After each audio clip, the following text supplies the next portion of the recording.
туугандар. Буюрса 16 горелка отправкага кетти, экөө калды. Экөөнүн мен силерге обзор кылып көрсөтөйүн деп чечтим. Бул горелка азыр кызып аткан учуру, май кызыгандан кийин буда эки скорость болот. Биринчи анан экинчи. Биринчи скоростько коюп, дагы бир кызытып алабыз. Андан кийин гана экинчиге койгондо жалыны мерге чейин келет. Көбүнчө комментарийде окудум, түтүнү абдан эле чыгат экен деп. Түтүнү бул кызып аткан учурда гана ушинтип бир аз чыгат. Скоростько койгондон кийин түтүнү чыкпай калат. Анан комментарийде окудум, бирөө тамак жасаса, тамакка жыты же түтүнү түшөт деп. Жок достор, андай эмес.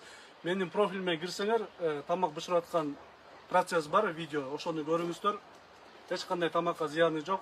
Жана бул баняга, үйгө, топкага, батарейкаларга жылытканы абдан сонун нерсе. Кышында көмүрдөн кутуласыңар, отундан кутуласыңар. Жөн эле майды куясыңар. Буга кандай май кетет деп. Ассаламу алейкум туугандар. Мынакей буюрса 16 горелка заказ отправка кылдык. Экөөнү силерге обзор кылып көрсөтөйүн деп чечтик. Азыр бул кызып аткан учуру. Бул биринчи гана скорость, эки скоростько койгондо жалыны жерге чейин жетет. Бул горелканын түтүнү чыгат экен, жыты чыгат экен. Кана сиздер көрүп атасыздар, түтүн чыккан жок. Тамак жасаса болот. Көбүрөөк айтат, комментарийде окудум, тамак жасаганда жыты чыгат, түтүнү чыгат. Жок достор, өзүңүздөр көрүп аткандай мынакей. Түтүнү да бар. Бул горелка эмне менен иштейт? Машиненин отработка майлары менен кереги жок. Абсолютно любой май менен, даже суу май менен да күйө берет достор.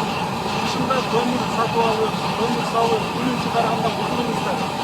Бул топкага, тамак бышырганга, үй жумушунга, баняга баарына жарайт.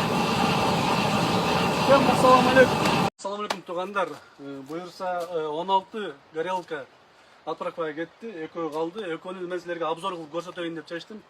Бул горелка азыр кызып аткан учуру, май кызыгандан кийин буда эки скорость болот. Биринчи анан экинчи. Биринчи скоростько коюп, дагы бир кызытып алабыз. Андан кийин гана экинчиге койгондо жалыны мерге чейин келет. Көбүнчө комментарийде окудум, түтүнү абдан эле чыгат экен деп. Түтүнү бул кызып аткан учурда гана ушинтип бир аз чыгат. Скоростько койгондон кийин түтүнү чыкпай калат. Анан комментарийде окудум, бирөө тамак жасаса, тамакка жыты же түтүнү түшөт деп. Жок достор, андай эмес. Менин профилиме кирсеңер, тамак бышырып аткан процесс бар, видео, ошону көрүңүздөр. Эч кандай тамакка зыяны жок. Жана бул баняга, үйгө, топкага, батарейкаларга жылытканы абдан сонун нерсе. Кышында көмүрдөн кутуласыңар, отундан кутуласыңар. Жөн эле майды куясыңар. Буга кандай май кетет?